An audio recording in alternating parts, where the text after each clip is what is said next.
नमस्कार मंडळी, अर्चना लाईफस्टाईल या चॅनल मध्ये तुमचे मनापासून स्वागत आहे। आज आपण व्हिडिओ मध्ये पाहणार आहोत वरलक्ष्मी व्रताची सोपी पूजा पद्धत, महत्व आणि नियम अगदी सविस्तरपणे पाहणार आहोत। चला तर मग व्हिडिओला सुरुवात करूया। सन 2026 मधील वरलक्ष्मी व्रत 28 ऑगस्ट 2026 रोजी शुक्रवारी आलेले आहे। श्रावण पौर्णिमेच्या आधी येणाऱ्या शुक्रवारी हे व्रत प्रामुख्याने पाळले जाते। या दिवशी अष्टलक्ष्मी पूजा करून सुख समृद्धी आणि आरोग्यासाठी प्रार्थना केली जाते। वरदलक्ष्मी पूजा करण्यासाठी साहित्य बघूया। एक कलशासाठी तांब्याचा किंवा तुमच्याकडे जे असेल ते कलशासाठी तांब्या वापरा। त्यानंतर पाणी, तांदूळ, आंब्याची पाने, नारळ, नवीन वस्त्र किंवा खण, हळद, कुंकू, चंदन, अक्षता आणि फुले, धूप, दीप, अगरबत्ती आणि नैवेद्य। नैवेद्यासाठी तुम्ही शिरा किंवा खीर, काही पण गोड पदार्थ घेऊ शकता। पूजेची मांडणी कशी करतात ते मी सांगते। पाटावर किंवा चौरंगावर तांदूळ ठेवून त्यावर कलश ठेवावा। कलशात पाणी, सुपारी आणि नाणे घालून त्यावर आंब्याची पाने व नारळ ठेवावे। वरलक्ष्मीचे आवाहन करून पूजा करावी।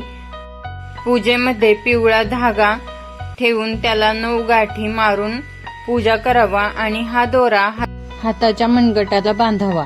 वरलक्ष्मी व्रताची कथा वाचावी व त्यानंतर आरती करावी।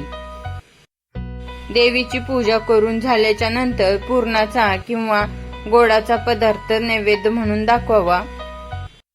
अशा प्रकारे वरदलक्ष्मीची पूजा करून घ्यावी। वरलक्ष्मी हे व्रत 28 ऑगस्ट वार शुक्रवार 2026 ला आलेले आहे। त्याचा आता आपण शुभ मुहूर्त बघूया। व्रताची पूजा करण्यासाठी सकाळचा मुहूर्त आहे 6:23 ते 7:48 हा खूपच शुभ मुहूर्त आहे। त्यानंतर दुपारी 12:06 ते दुपारी 2:20 हा दुपारचा मुहूर्त आहे आणि संध्याकाळी 6:16 ते संध्याकाळी 7:52 या मुहूर्तापर्यंत तुम्ही पूजा करू शकता। हे सगळे शुभ मुहूर्त आहेत। नोकरी करणाऱ्या महिलांना किंवा सकाळी पूजा न जमल्यास संध्याकाळचा प्रदोष काळ अतिशय उत्तम मानला जातो। तुम्हाला पूजा विधी सांगून झाली, शुभ मुहूर्त सांगितला आहे। आता मी वरलक्ष्मीची कथा पण सांगते, ते तुम्ही शांत चित्ताने ऐका। वरलक्ष्मी कथा हे व्रत प्रामुख्याने स्कंद पुराणातील एका कथेवर आधारित आहे। आता मी कथेला सुरुवात करते। मगध देशातील एका कुंडलपूर नावाच्या नगरात चारुमती नावाची एक अत्यंत सुसंस्कारी, पतिव्रता आणि सात्विक स्त्री राहत होती। ती मनापासून आपल्या सासू सासऱ्यांची आणि पतीची सेवा करायची। चारुमतीला एके दिवशी लक्ष्मी मातेचे स्वप्न पडले।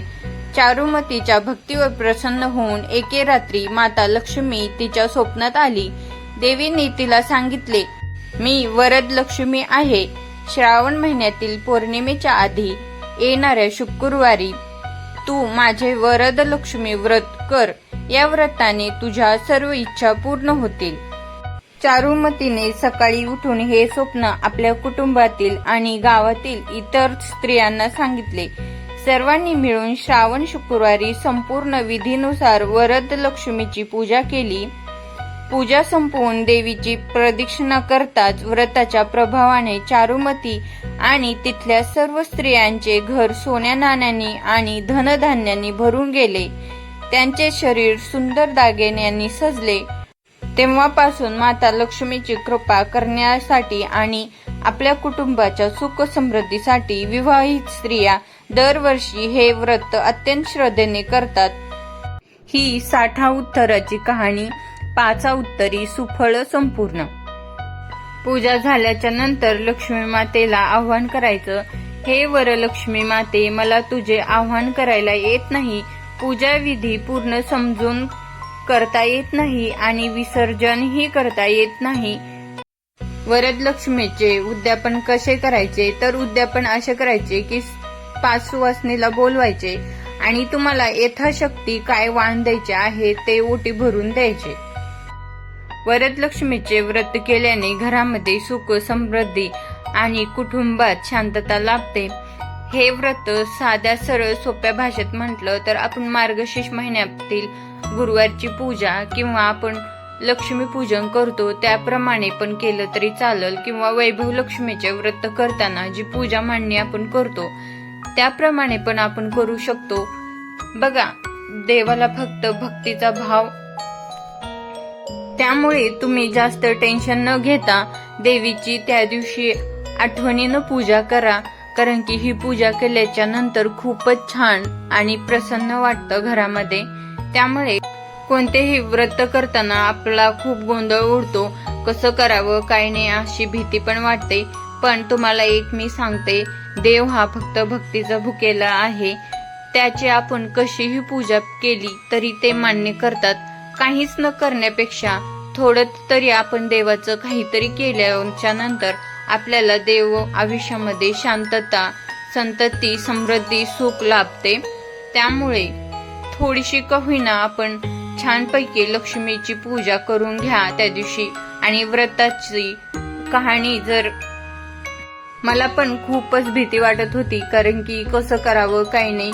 पण बघा, युट्यूबवर भरपूर व्हिडिओ आहेत वरदलक्ष्मीचे व्रत कसे करावे त्याची कथा तर मी सांगितलेली आहे. आणि वरदलक्ष्मीची आरती आणि कोणता मंत्र म्हणायचा ते सर्व मी डिस्क्रिप्शन बॉक्समध्ये देणार आहे. त्यामुळे तुम्ही हे व्रत नक्की करा. वरदलक्ष्मीसाठी विशेष मंत्र आणि आरती मी डिस्क्रिप्शन मध्ये दिलेले आहे, तिथून तुम्हाला मिळून जाईल. हे व्रत केल्याचे महत्व काय आहे ते बघा. श्रावणातील शेवटच्या शुक्रवारी हे व्रत केले जाते.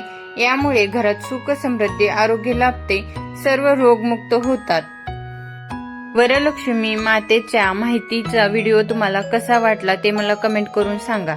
महालक्ष्मी मातेची कृपा आपल्या सर्वांच्या घरावर सदैव राहो.